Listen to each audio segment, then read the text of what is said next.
Bismillahirrahmanirrahim. Assalamualaikum warahmatullahi wabarakatuh. Nama budaya, shalom, salam kebajikan, selamat pagi dan salam sejahtera untuk kita semua. Kami dari kelompok 310 MIPA 6 akan menjelaskan tentang Kerajaan Sriwijaya dan Kalingga. Sebelum itu, izinkan kami untuk memperkenalkan diri. Perkenalkan, saya Hatif Aulia Rahmat, absen nomor 12, dan rekan-rekan saya, Giodi Pariu, absen nomor 11, Karina Kenesia, absen nomor 13, Kansa Alaya, absen nomor 14, dan Kairu Prananta, absen nomor 15.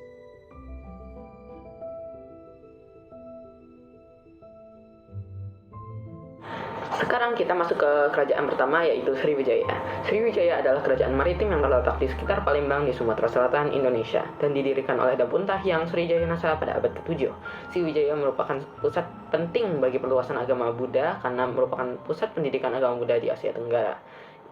Ia menguasai seluruh Selat Malaka, dan karena itu Sriwijaya memiliki perekonomian yang mengagumkan. Sayangnya Sriwijaya jatuh pada abad ke-13 atau 14. Peninggalan dibagi menjadi dua, yaitu peninggalan yang berasal dari luar dan yang berasal dari dalam. Peninggalan yang berasal dari dalam tentang keberadaan kerajaan ini berupa berbagai prasasti, seperti prasasti Kedukan Bukit, prasasti Telaga Batu, prasasti Talang Tuo, prasasti Kota Kapur, dan prasasti Karangbrahi. Prasasti Kedukan berisi kisah tentang seorang bernama Dapunta Hyang Sriwijayana yang melewati lautan dengan membawa 20.000 prajurit dan berlabuh di Sumatera. Lalu ada prasasti Telaga Batu yang berisi dengan kutukan-kutukan yang akan terjadi jika ada yang melakukan tindakan kriminal atau tidak mematuhi Raja Sriwijaya. Setelah itu ada prasasti Talang Tuo yang berisi titah dan amanah Sriwijayana kepada rakyatnya untuk membuat taman Sri Kestra dan memperindah daerah sekitarnya. Lalu, tak lupa juga titah untuk menanam sebuah tumbuhan yang bisa digunakan untuk kehidupan sehari-hari warganya, seperti makan, ya begitulah. Nah, lalu muncullah prasasti Kota Kapur yang diisi dengan pesan dari seseorang kepada para dewa. Pesannya adalah tentang permohonan untuk menjaga persatuan dan kemakmuran Sriwijaya. Prasasti ini pun juga diisi dengan kutukan bagi orang-orang yang tidak menaati raja dan melakukan tindakan kriminal.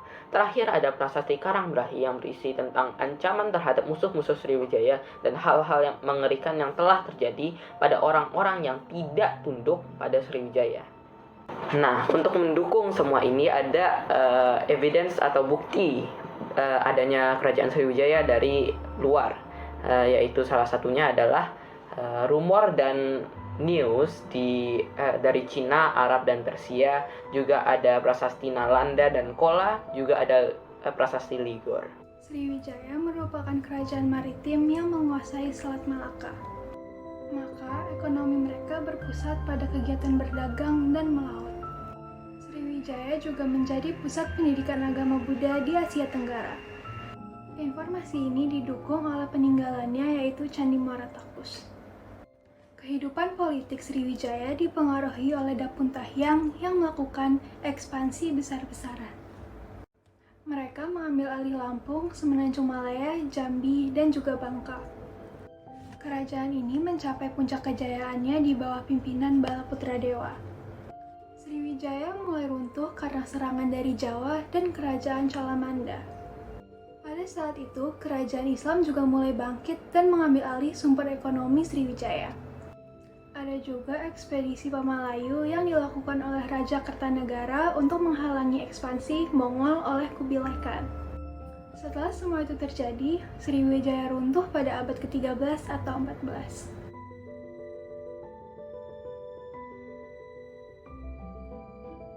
Sekarang saya akan mulai menjelaskan tentang kerajaan Kalingga. Kalingga adalah sebuah kerajaan India di abad ke-6 di pantai utara Jawa Tengah, Indonesia. Kalingga merupakan kerajaan Hindu-Buddha pertama di Jawa Tengah. Kalingga dikenal sebagai kerajaan sejahtera. Rakyatnya hidup sejahtera dan patuh kepada hukum yang telah ditetapkan. Masa kejayaannya adalah pada masa pemerintahan Ratu Sima. Kerajaan Kalingga adalah pusat agama Buddha di Jawa. Agama Buddha yang berkembang di Kalingga adalah ajaran Buddha Hinayana. Mereka mengandalkan pertanian dan pasar perdagangan sebagai sumber penghasilan utama mereka. Posisinya yang strategis membuat Kalingga dapat diakses oleh para pedagang nasional dan internasional. Mereka dikenal atas produksi emas dan perak. Penduduk Kalingga hidup dengan teratur, ketertiban dan ketentraman mereka.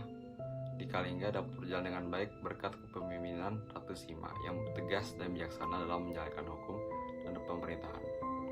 Ratu Sima awalnya adalah permaisuri, dan ketika rajanya meninggal, permaisuri Sima diangkat menjadi ratu yang kita kenal sebagai Ratu Sima. Ratu Sima menjalankan pemerintahan dengan tegas, adil, dan bijaksana.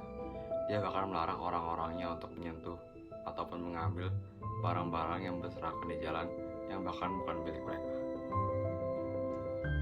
Bukti bahwa keadilan sangat ditegakkan adalah pada 1-2 tahun yang terbukti tidak ada yang melanggar hukum dan tidak ada yang melakukan tindakan pidana. Hingga suatu saat ada pendatang baru dari luar yang ingin menguji Kalingga. Pengunjung meninggalkan satu-satunya karung emas dan sengaja meninggalkannya di sudut pasar. Ternyata tidak ada yang mau mengangkat karung itu. Akhirnya, Putri Ratu Sima membuka karung itu, terkejut dan membawa pulang karung itu.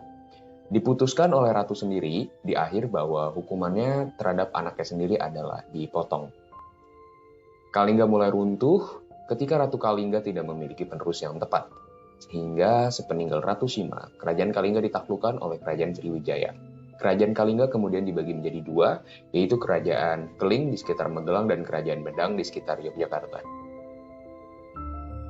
Sekian video pembelajaran dari kami. Semoga apa yang telah kami sampaikan dapat memberi manfaat bagi yang menonton. Mohon maaf bila ada salah kata dan kekurangan.